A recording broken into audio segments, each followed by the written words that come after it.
Boa noite, bem-vindos ao Direto ao Ponto. Hoje vamos falar da subida dos preços dos produtos da cesta básica. Apesar das várias medidas no sentido de travar este aumento dos preços dos 18 produtos que compõem o cabaz da cesta básica, o facto é que eles hoje podem custar mais de 250 mil kwanzas, segundo o relatório mensal dos preços recentemente divulgado pelo Instituto de Gestão de Ativos e Participações do Estado, IGAP. Fuba de milho e bombó, pão, óleo alimentar, coxa de frango, feijão e arroz são, por exemplo, alguns dos produtos que compõem a cesta básica. Entretanto, o relatório sobre a evolução de preços dos alimentos e volume das importações 2020 e 2021 do Banco Nacional de Angola aponta a classe de alimentação e bebidas não alcoólicas como aquela que mais contribui para o aumento do nível geral de preços, com uma contribuição média de 71% registados ao longo dos primeiros 6 meses deste ano, seguida pelas classes de bens e serviços diversos e saúde. O aumento da procura, a subida dos preços das principais commodities de exportação, incluindo alimentares, o surgimento de pressões inflacionárias, a inevitável Covid-19, são apontados como alguns dos fatores que concorrem para o aumento geral dos preços no país. É este o tema que trazemos para a edição deste sábado do Direto ao Ponto.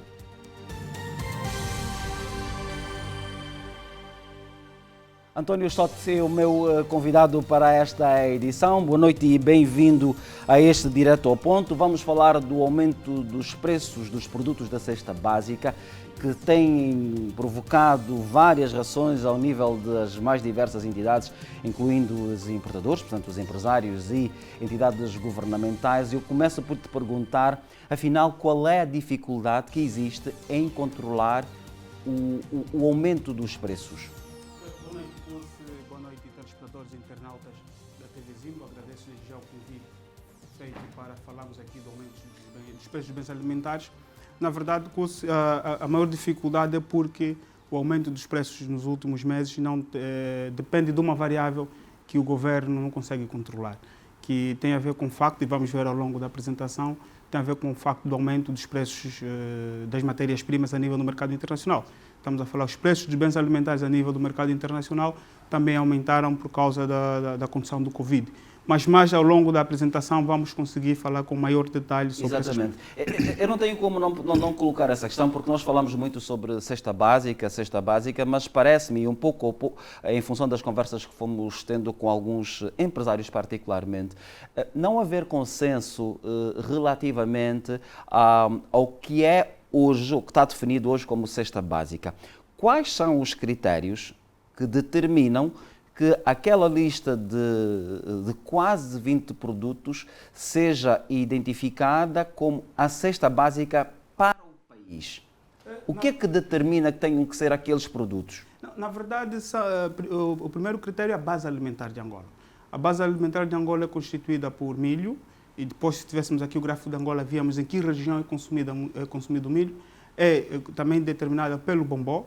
Estamos a falar aqui da fuba de bombó, a farinha de mandioca, e maçango e maçambala, mais no sul do país.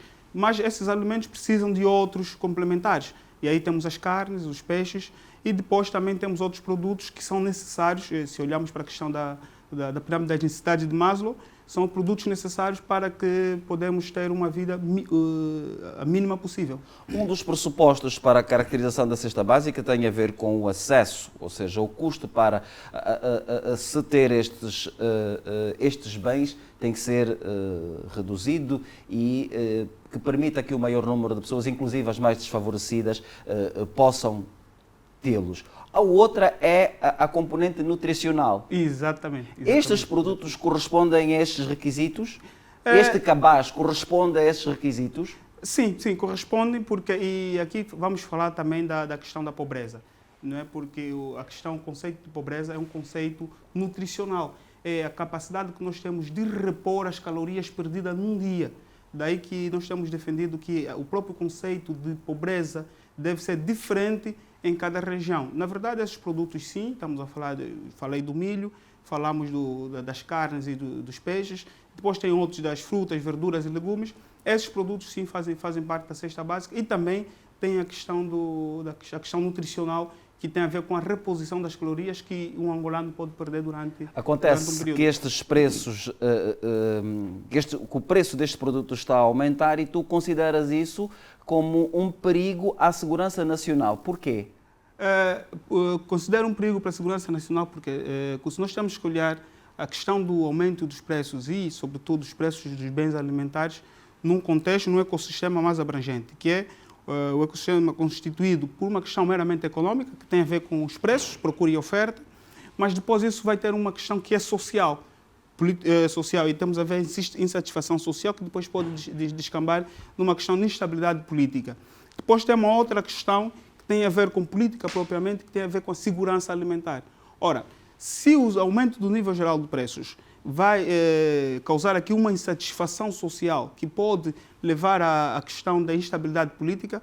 Isto não é uma afirmação minha, António Stott, mas também é já um dos requisitos, ou um dos riscos que o Fundo Monetário Internacional, na sua terceira revisão, levantou. O Fundo Monetário Internacional levantou 3 fatores de risco para a insatisfação social. O primeiro tem a ver com o desemprego, que não faz parte da nossa abordagem hoje. O segundo tem a ver com a escassez de bens essenciais, aqui estamos a falar dos bens alimentares, faz parte, e a terceira tem a ver com o aumento do nível geral de preços, e aqui estamos a falar do aumento do preço dos bens alimentares. Por outro lado, temos aqui a questão da segurança alimentar e falamos da redução do estoque. Aqui a questão da segurança alimentar, nós podemos nos perguntar, se não conseguimos atracar nenhum navio nos portos de Angola, estamos a falar do Lubito e do Porto de Luanda, quantos dias nós conseguimos abastecer a Angola, os angolanos, com alimentação? O que é que nós temos de estoque se por acaso tivemos um evento que não conseguimos controlar? Quanto é que temos de estoque para alimentar as nossas famílias, para alimentar o povo angolano? É uma questão na importação. Também podemos dizer quais são os agentes econômicos que conseguem controlar, por exemplo, a importação do trigo. E se esses agentes decidirem não importar o trigo, fazer aqui qualquer chantagem ao próprio governo, o que é que vai acontecer a seguir? Ou seja, é uma questão de segurança alimentar e depois pode até ser uma questão de soberania. Combinando esses 3 fatores, e é que vai dirigir hoje a nossa abordagem, nós estamos perante uma questão de segurança nacional. Ou seja, a questão do aumento do nível geral dos preços dos bens alimentares, se não for bem gerido e monitorizado, pode ser uma questão de segurança nacional. A Reserva Estratégica Alimentar não resolveria este problema? Devia resolver. Ela foi anunciada, a criação dessa reserva foi anunciada muito recentemente. Foi anunciada pelo Ministro da Indústria e Comércio. Na verdade, é um pouco mais anterior. Houve aqui alguma remodelação. A mais recente? A mais recente, sim, foi anunciada agora, mas parece que ainda não se conseguiu adquirir os produtos para compor a reserva alimentar. Certo. Vamos mudar de slide. Eu vou pedir ao Domildo Mochiro para que nos passe o slide que se segue, porque temos aqui uma demonstração de alguns dos produtos, pelo menos 6, sobre os quais mais incidiu esses aumentos. Os aumentos, vamos focar no conjunto dos produtos da cesta básica e aqueles publicados pelo INE e o Banco Nacional de Angola.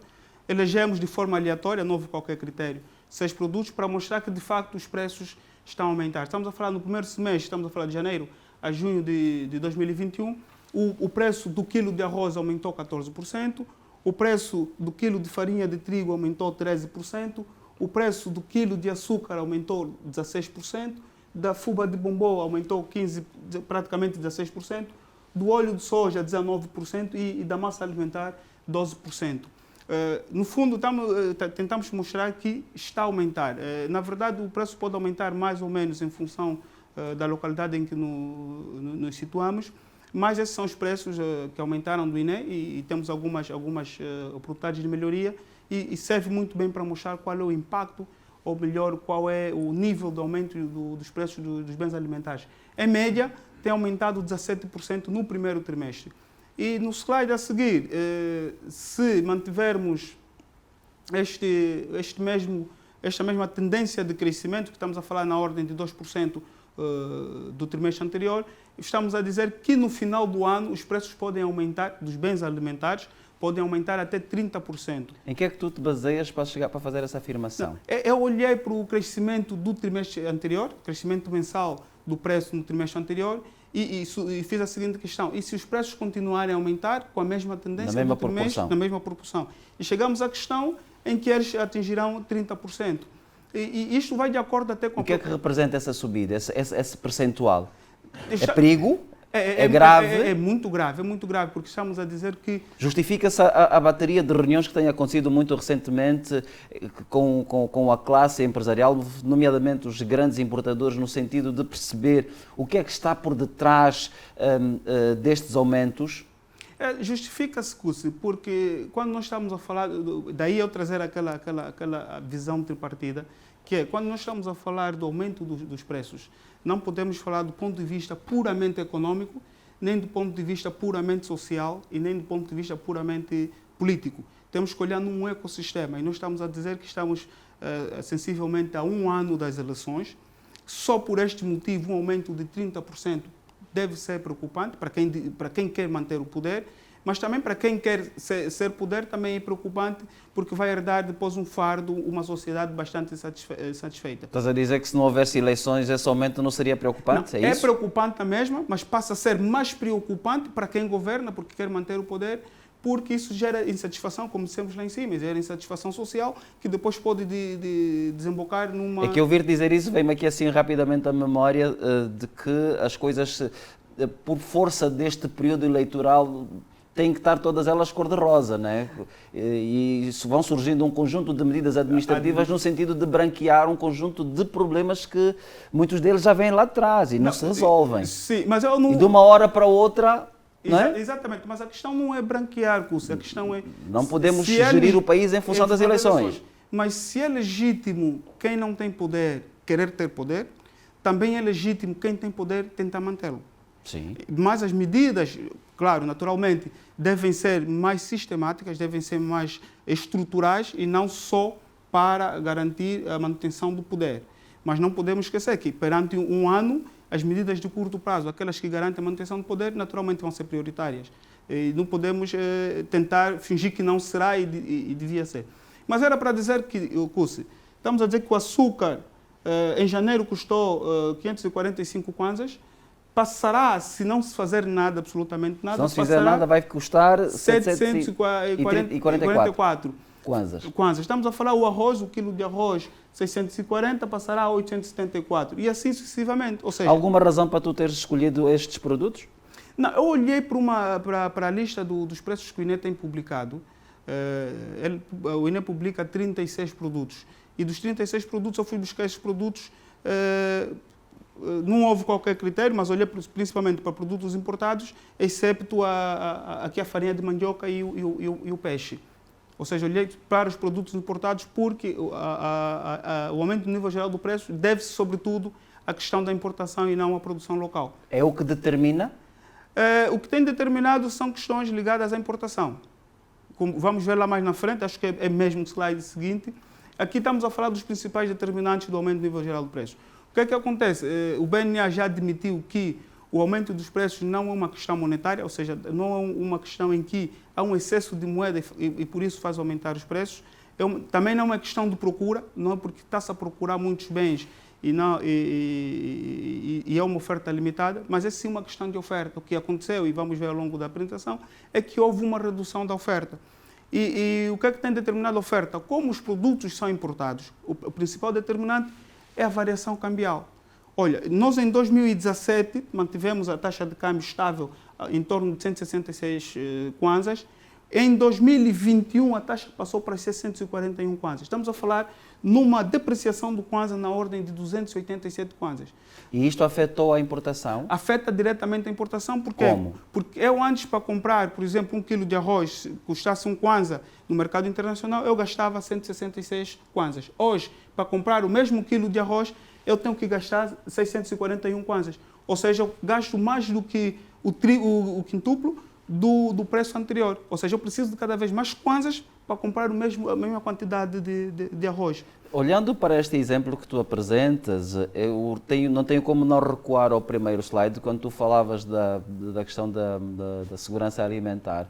Porque se eu com 166 kwanzas comia arroz, comprava arroz, hoje esse dinheiro eu não consigo comprar a mesma quantidade de arroz, eu sou obrigado a ter que ir procurar qualquer coisa, porque eu tenho fome. Ou vai comprar, em vez de comprar 1 quilo, vai comprar meio quilo, em vez de comprar arroz, pode comprar outro produto substituto. Ou seja, nós temos aqui um problema também de qualidade. Isso nos remete, não é só uma questão de quantidade, a própria qualidade do que se come hoje está fortemente afetada. Não, fica totalmente afetada, porque se antes eu conseguia comprar um produto a $1 e eu já não consigo, eu vou procurar um substituto, pode até ser de qualidade inferior. Naturalmente tem sido de qualidade inferior, apesar de os produtos produzidos localmente têm uma qualidade superior. Mas aqui no exemplo que eu tenho dado da taxa de câmbio, eu dou um exemplo muito simples.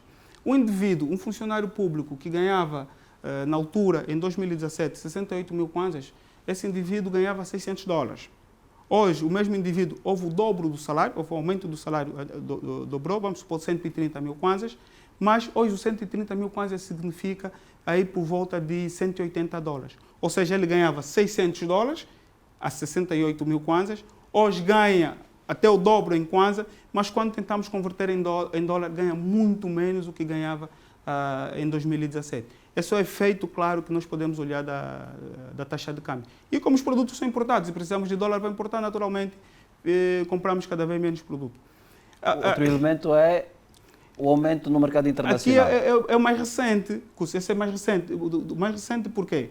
O que tem justificado agora, e temos que fazer a leitura deste slide, primeiro de forma individual, estamos a ver que houve uma redução do preço das mercadorias no mercado internacional, mas depois houve um aumento aqui em 2020, 2021. Mas depois temos que fazer uma análise combinada, que é, se repararmos, o aumento do aumento aqui da taxa de inflação, a depreciação do kwanza, foi acompanhada com uma redução das mercadorias no mercado internacional. O que é que isso quer dizer? Apesar do kwanza se desvalorizar nesse período de 2017 a 2020, houve uma compensação no nível do preço internacional, ou seja, ia reduzindo. O que é que está a acontecer agora? O kwanza depreciou-se no primeiro semestre, apreciou-se em torno de 2%, mas houve um incremento de 23% nos preços dos bens alimentares no mercado internacional. Ou seja, esta apreciação do kwanza não conseguiu compensar o impacto negativo do aumento dos preços nos mercados internacionais. E isto deveu-se, sobretudo, à questão do Covid. O Covid trouxe incerteza, quer para os agentes consumidores, porque cada um de nós, a atitude foi querer adquirir para fazer reserva, para pôr nas nossas dispensas, fazer estoque, mas também do lado da oferta, porque os países que são potencialmente produtores e exportadores dessas commodities também fizeram reserva para os seus países, porque não sabiam quando é que esta pandemia havia de acabar. Estes dois movimentos fez com que os preços dos mercados internacionais dos bens alimentares subissem vertiginosamente. Estamos a falar de produtos de uma forma geral, não é? De uma forma geral, mas sobretudo este é um índice que fomos buscar da FAO, em que pega sobretudo só produtos alimentares. Claro que o peso vai ser maior na medida que o país for dependente da importação. Da importação, exatamente. Ou seja, a produção local não compensa, não substitui a importação. Não tem escala para substituir a importação. Esta é uma questão que vamos debater mais para a frente, porque agora vamos fazer rapidamente um intervalo. Ainda há muito mais para falarmos neste Direto ao Ponto sobre este assunto que trouxemos à discussão hoje, que tem a ver com a subida dos preços dos produtos da cesta básica. É um até já.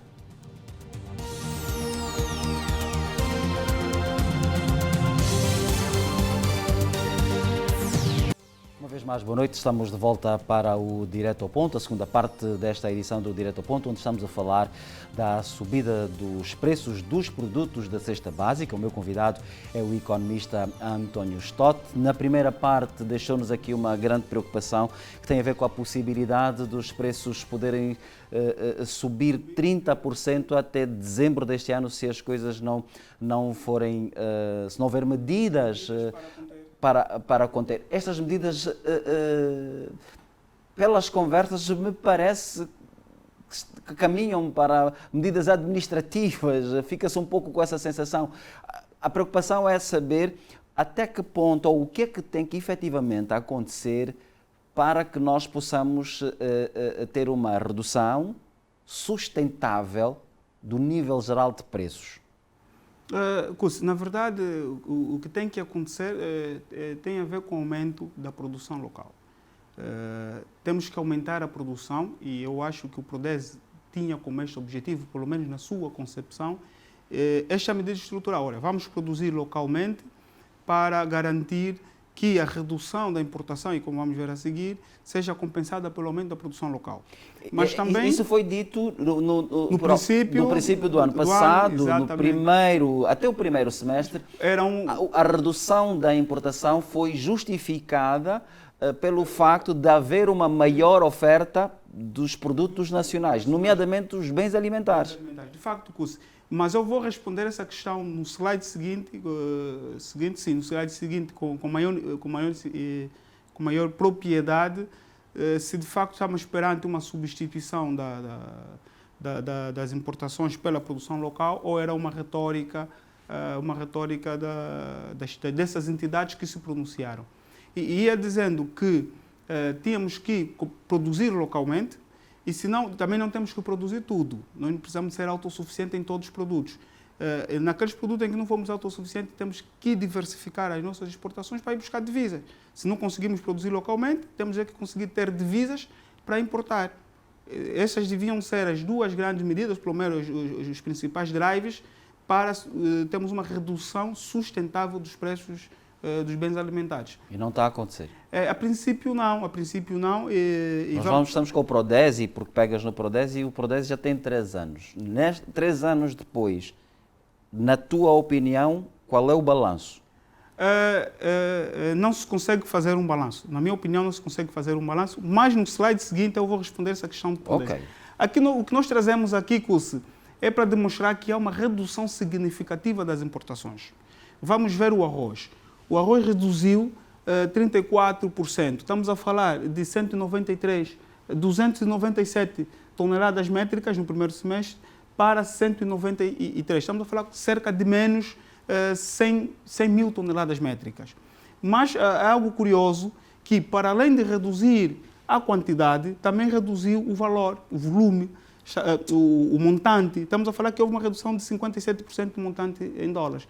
Ou seja, se a explicação da redução da importação... No segundo semestre, nós importamos apenas 76 milhões de dólares, contra os 181 do primeiro. Do primeiro trimestre.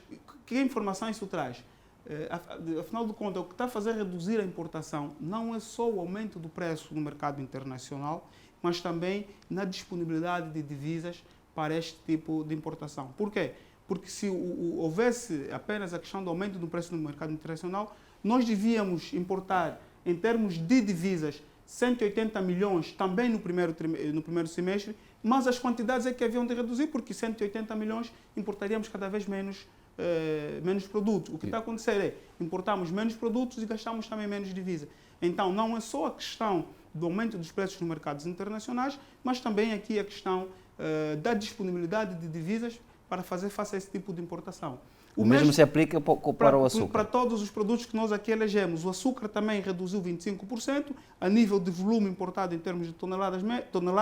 Estamos a falar em 138 no segundo semestre de 2020 para 103 no primeiro semestre de 2021. E reduziu em termos de volume, montantes importados, 21%. Estamos a falar de 73 milhões de dólares para 57 milhões de dólares. A análise faz a todos os produtos que aqui temos. Estamos a falar da farinha de trigo. A farinha de trigo e a massa alimentar, dos 6, são aqueles que têm as quedas mais abruptas. E a farinha de trigo é fundamental porque foi introduzido na nossa cultura o pão. Ou seja, nas comunidades até mais longínquas em que o pequeno almoço ou vulgo matabicho era de mandioca, bombó, milho assado, ou seja, produtos do campo, foi substituído por pão. Foi? Foi substituído por pão. Hoje, quando nas nossas casas, quando tu trazes um bombom, uma mandioca, uma banana, parece ser uma iguaria. E as crianças, se não comerem pão, não tomaram pequeno almoço. Ou seja, foi mesmo introduzido. Então, quando há uma redução na farinha de trigo, na importação de farinha de trigo, 76%, e até nível de volume, 78%, é preocupante porque estamos a afetar logo a primeira refeição de todas as famílias angolanas. Depois, já a massa alimentar também é um grande complemento. O óleo de soja faz parte de quase toda a confeição dos alimentos. E a farinha de milho também houve uma redução de 50%, mas também com alguma produção local de milho, eu acho que, é o meu feeling, não temos dados sobre isso, eu acho que na farinha de milho é menos perigoso comparando com a farinha de trigo. Até que ponto é que grande parte desses problemas que nós temos em relação aos preços não tem a ver com o modelo de organização do comércio que nós temos no nosso país, quer o comércio interno como o comércio externo? Porque nós acabamos por ter praticamente os mesmos players a atuar nos dois segmentos. Exatamente. São eles que importam e são eles que depois revendem, fazem um retalho. Não, aqui está uma questão... Por que é que nós não temos, por exemplo, a nível do comércio, o mesmo movimento que se vê noutras áreas da economia, onde nós assistimos grandes players internacionais a procurarem mercados, a entrarem para buscarem novos mercados? O nosso mercado, por exemplo, é tido como um mercado virgem, bastante promissor, desafiante, claro, mas ainda assim onde se consegue obter grandes margens de lucro. Por que é que este movimento não acontece? Conversando com alguns players do mercado, a primeira questão que se coloca tem a ver com a liberdade de movimentação de capital. Ou seja, entras em Angola, fazes o investimento, depois, para adquirir as divisas, para manter o negócio, é uma dor de cabeça. E depois tem a questão do próprio ambiente de negócio, a questão da concorrência desleal. Por isso é que eu digo, não podemos analisar esses fenômenos do ponto de vista meramente econômico. Temos que olhar também até do ponto de vista de jogo de poderes. Quem são os beneficiários últimos deste oligopólio do mercado da importação, distribuição e comercialização dos bens alimentares? Estes eu não sei, mas os principais prejudicados são visíveis. Somos todos nós.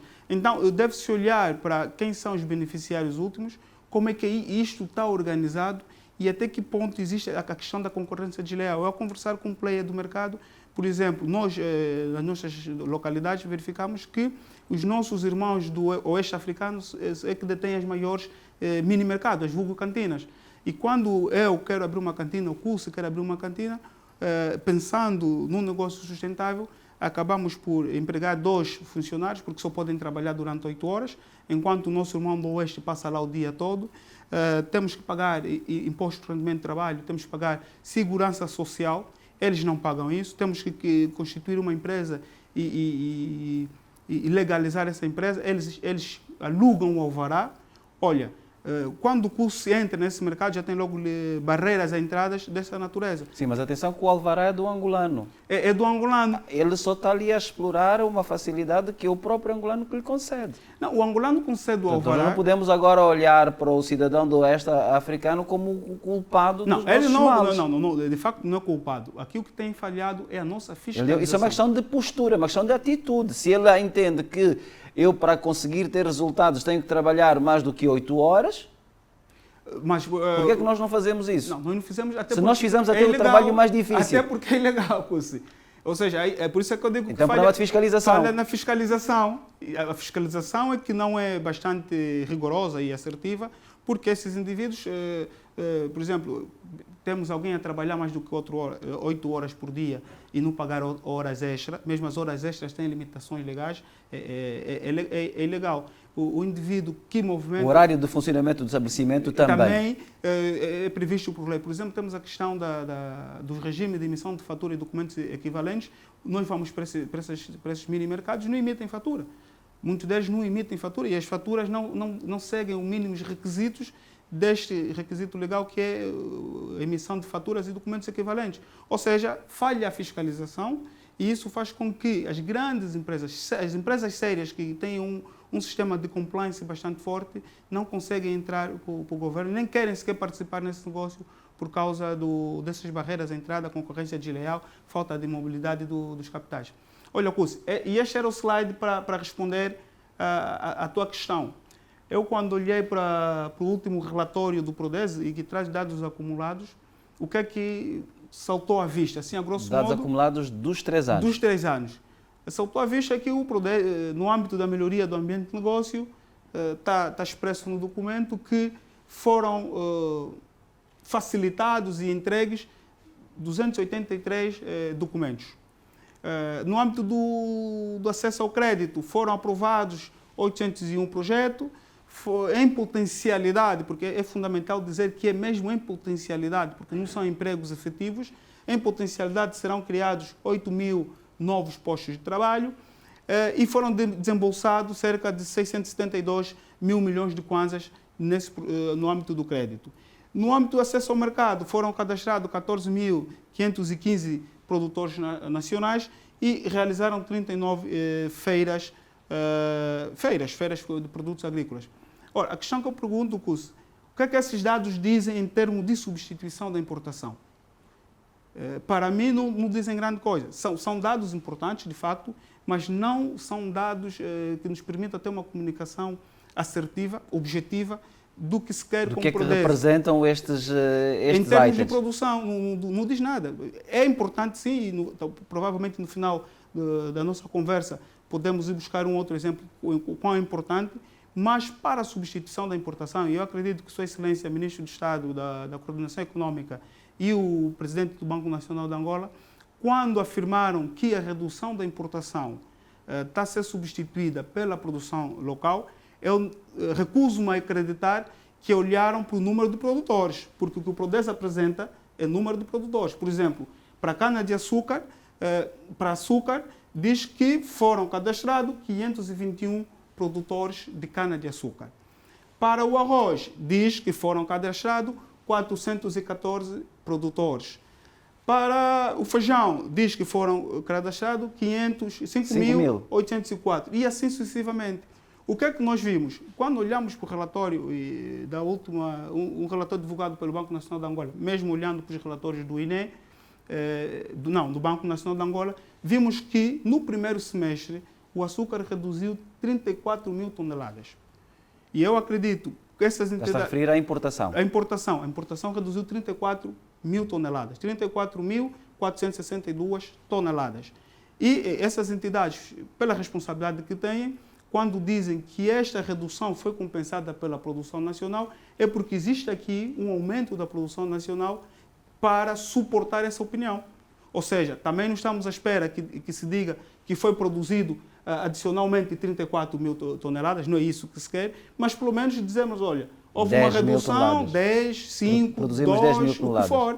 E o Prodese não te dá isso? Não dá isso. Pelo menos na análise que fiz, na pesquisa que fui fazendo e nos contatos até informais que fui tendo, não consegui esses dados. Seria bom, e já que o Ministério do Planeamento, Economia e Planeamento tem feito briefings periodicamente sobre o Prodese, seria bom que nos próximos briefings, acredito, para essas entidades tomarem aquela posição e afirmarem com aquele rigor, é porque existem esses dados e nós, sociedade, queremos saber os dados sobre o aumento da produção, pelo menos dos produtos da cesta básica, porque é isso de facto que interessa, é isso que permite medir este programa. Por outro lado, aqui nós entramos na segunda dimensão, porque aí falamos sempre do preço, agora entramos na questão social, na insatisfação social. Não se consegue medir, porque não há estudo sobre o grau de insatisfação social, mas vamos buscar aqui algumas proxies, algumas muletas, para poder inferir sobre a insatisfação social. E o que eu fiz foi ir ao Orçamento Geral do Estado, olhar para a remuneração, o custo com a remuneração dos trabalhadores, dos empregados da função pública, e dizer, ok, os trabalhadores da função pública, no princípio de janeiro, recebiam 205 mil milhões de kwanzas. Vamos supor que, porque na verdade o número de funcionários, se for o mesmo, falando de 1.000 milhões como gasto total e falar de gasto por pessoas, a conclusão vai ser a mesma. Olha, de 205 mil milhões de kwanzas que eles recebiam no princípio de janeiro de 2021, hoje esses 205 mil milhões continuam a receber 205 mil milhões, mas do ponto de vista real equivalem a apenas 184 milhões em janeiro de 2021. Ou seja, houve uma perda do poder de compra da função pública. E isso também não precisamos de fazer grandes análises econômicas, nem ter formação econômica. É só olharmos para a semana que finda, vimos que duas empresas públicas entraram em greve. Estamos a falar da Empresa Nacional de Distribuição de Energia e da TECU, que é Transportes Urbanos Coletivos de Luanda. Olha, isso demonstra que há uma perda do poder de compra dos funcionários públicos. A maioria dos salários fazia parte do caderno de reivindicações. Faz parte de todos os cadernos de reivindicações. Ou seja, é legítimo. Agora, se há recursos para satisfazer esta exigência, é que é discutível. Mas a exigência em si é legítima, porque vimos claramente que é uma redução do poder de compra. Exatamente. Mas fomos buscar outra proxy. A outra proxy era até que ponto é que o salário mínimo cobre a cesta básica. E nós fomos buscar apenas 33 produtos e uma unidade de cada produto da publicação do INE. Ou seja, vimos que o salário mínimo do setor do comércio e indústria extrativa, que está na ordem de 35 ou 32 mil kwanzas, apenas dava para comprar uma cesta básica, ou seja, aqueles 33 produtos, mas é uma unidade. Estamos a falar de 1 litro de óleo, uma barra de sabão, 1 quilograma de sal, um pacote de carne seca, um litro assim sucessivamente, é uma unidade. Isto estamos a falar no final de 2020, mas hoje, em junho de 2021, já não conseguimos comprar sequer aquele conjunto todo. Vamos ter que retirar produtos desse conjunto, porque o dinheiro já não chega para comprar o conjunto de 33 produtos, ou então vamos ter que reduzir a quantidade. Estamos a dizer que é um agregado que vai apenas comprar meio quilo de arroz. O mesmo se aplica para o setor dos transportes e a agricultura, que estão numa situação cada vez mais precária. Né? Se olhando, mesmo no princípio do ano, já não conseguiam comprar aqueles 33 produtos e agora só reduz cada vez mais. Certamente. António Stott, vamos fazer mais uma breve pausa para voltarmos então para a terceira e última parte deste Direto ao Ponto. Eu conto consigo para ir conosco até o fim do programa que trouxemos para hoje.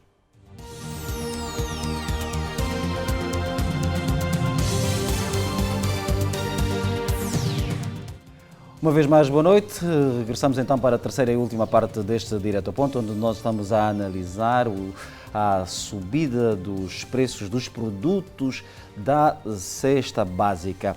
A classe de alimentação e bebidas não alcoólicas é, segundo o Banco Nacional de Angola, a que mais tem influenciado o aumento geral dos preços nos últimos 6 meses. 6 meses, estamos a falar de um aumento de mais de 71%. Claro que os produtos da cesta básica, os produtos que compõem o cabaz da cesta básica fazem parte desta classe, daí a razão de haver essa preocupação generalizada relativamente a esse aumento dos preços. António Stott, é efetivamente uma grande preocupação que, segundo a proposta de slide que nos trazes agora, tem impacto inclusive na mobilidade das pessoas pelo país. Por quê? Não, exatamente, o que é que tem acontecido? Nós olhamos aqui para o índice de despesa e receita de Angola e vimos a receita média mensal por pessoa, e isto por província. E nós reparamos que a província de Luanda, não temos cá Luanda, está aqui? Está aqui em baixo. Acho que trocamos. Na verdade, o que tem acontecido, aqui acho que trocamos, deve ser um gap, aqui é Luanda e aqui é Cabinda e aqui é Luanda. Então, Okay. O que é que tem acontecido?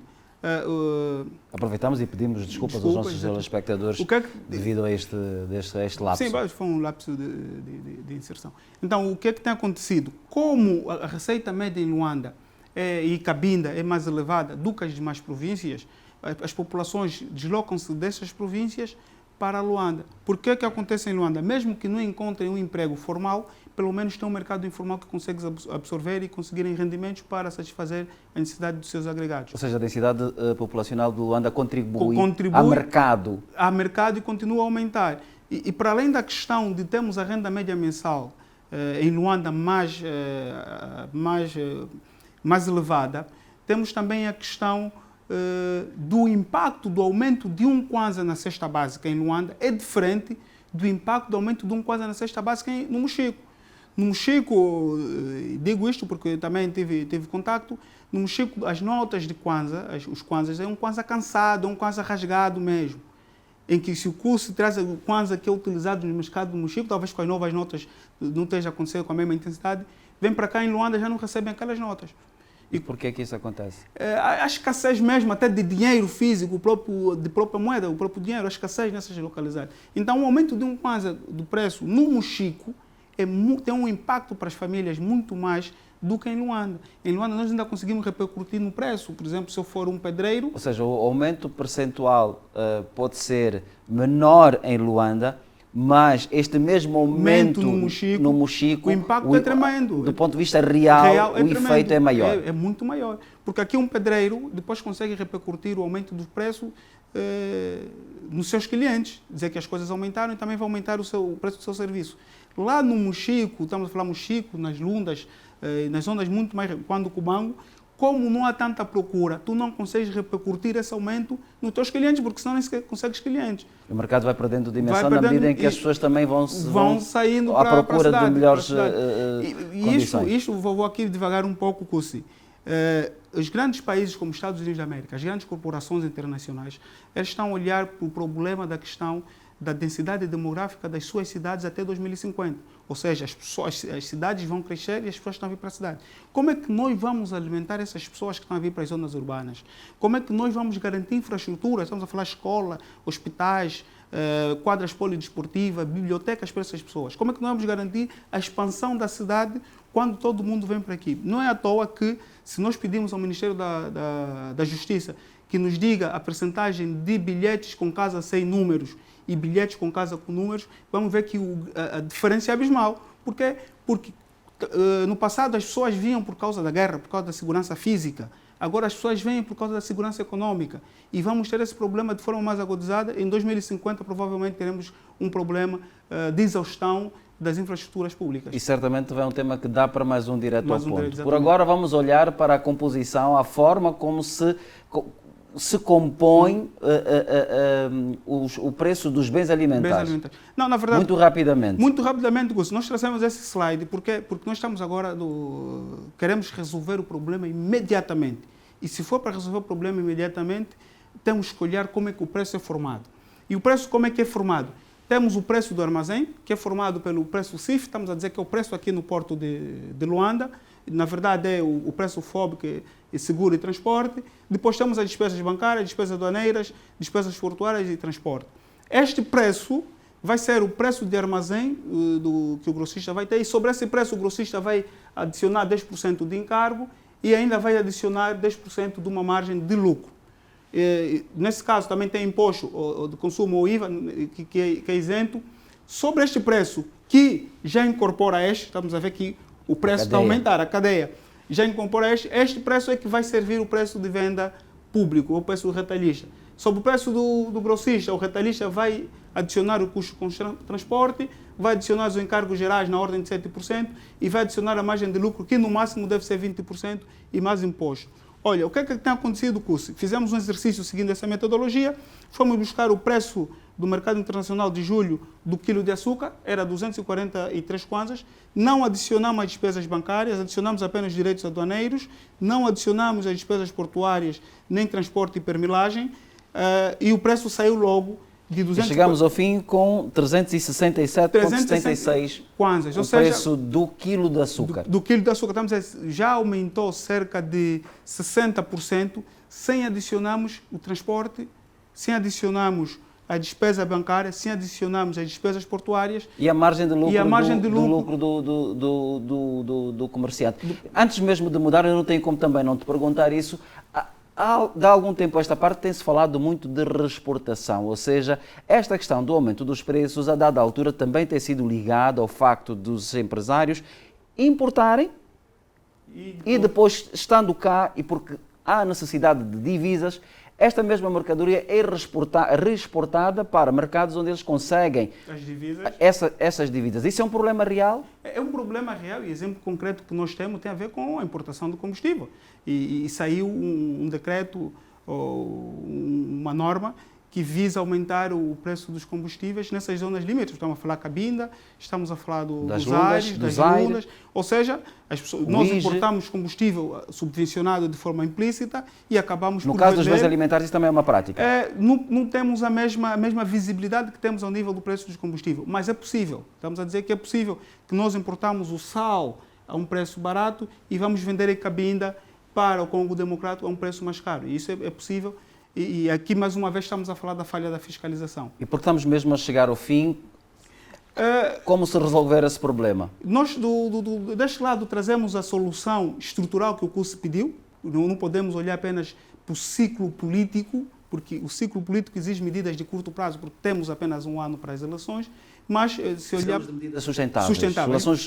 Soluções duradouras. E as soluções duradouras estão aqui no lado da produção local. Nós vimos que, no lado da produção local, estamos a falar de subsídios aos agricultores. Aqui sim faz sentido termos o cadastro dos produtores. Se nós queremos dar crédito ou subsídio aos produtores do açúcar, porque queremos substituir a importação do açúcar, então temos que saber quem produz açúcar. Aqui faz sentido aqueles dados do Prodese, que é quais são os produtores do açúcar. Mas depois é preciso incluir as quantidades que eles produzem. As quantidades que eles produzem, o que é que produziram. Ok, vamos avançar. E vamos fomentar o crédito à agricultura. Vamos criar uma taxa de câmbio bonificada para os insumos agrícolas. Temos que olhar para as margens de lucros, quando dá para aumentar e reduzir, mas também devemos agravar os preços das taxas dos produtos autossuficientes, que é para proteger os produtores locais. Do lado das medidas mais de curto prazo, e aqui a grande questão que nós devemos olhar tem a ver, e vou pular logo para a política cambial, porque a questão atual é o aumento dos preços das matérias-primas no mercado internacional. Ou seja, logo a primeira entrada o preço já é elevado, então podíamos adotar aqui o critério de uma taxa de câmbio bonificada. Ou seja, o Banco Nacional de Angola pode praticar uma taxa de câmbio inferior à taxa de câmbio do mercado para a importação de bens e produtos alimentares da cesta básica. Esta medida tem um risco, é uma medida de política de rendimento também, tem um risco que é, podemos transformar os nossos importadores em quinglas, comprar barato no BNA para vender barato na rua. Olha, na verdade temos que ter uma outra medida complementar que é, apesar do BNA bonificar a taxa, mas só vai bonificar para aquele tipo de importação associado ao crédito documentário em que o importador não tem acesso e nem movimenta diretamente as divisas que são alocadas para essa importação. Há muito mais para falar sobre isso, relativamente à importação, mas deixa só perguntar-te, nós temos relativamente aos produtos da cesta básica, estão isentos do pagamento do IVA, mas eles pagam taxas aduaneiras. Até que ponto é que a eliminação dessas taxas não seria um fator que poderia concorrer para a redução deste aumento dos preços? Na verdade, concordo. Telegraficamente. Não, na verdade, concordo com isso. E devíamos pensar mais além, e sobretudo sempre na questão política, que é, nós temos aqui vários parques. Temos o multiparque, temos outros parques, em que há interesse em que eu importo os meus produtos e, em vez de sair diretamente do porto de Luanda para o meu armazém, vai para esses multiparques. E esses multiparques pagas por dia. E pode-se criar aqui o conflito de interesse, criar um processo burocrático para obrigar o CUS a manter o seu contentor, o seu automóvel, o que for o seu produto, num desses parques para pagar por dia. Então temos que olhar para aquela cadeia, para aquela formação de preço e ver aí onde podemos cortar e melhorar. Exatamente. António, só te vou agradecer a tua presença, a si também que esteve a acompanhar-nos durante este período, que trouxemos este tema relacionado com a subida dos preços dos produtos da cesta básica. António Stott, foi um prazer ter-te aqui. Obrigado, e aproveito aqui as vossas câmaras para desejar o feliz aniversário à minha avó, que vai completar amanhã mais 100 anos de vida, um século. Provavelmente com esses preços eu não chego lá. Como é que chama a avó? A avó Elisa Joaquim Ramos. A avó Elisa, então, a avó Elisa Joaquim Ramos. Eu, Cúcio Eugênio, em nome do coletivo de trabalhadores da TV Zimba, aproveito também e felicito-lhe por este seu 100º aniversário. Nós esperamos estar aqui no próximo ano para cantar feliz aniversário para a sua 101 velhinha. Boa noite a todos, foi um prazer tê-lo aí deste lado. Nós voltamos, como sempre, daqui a 7 dias com mais um tema.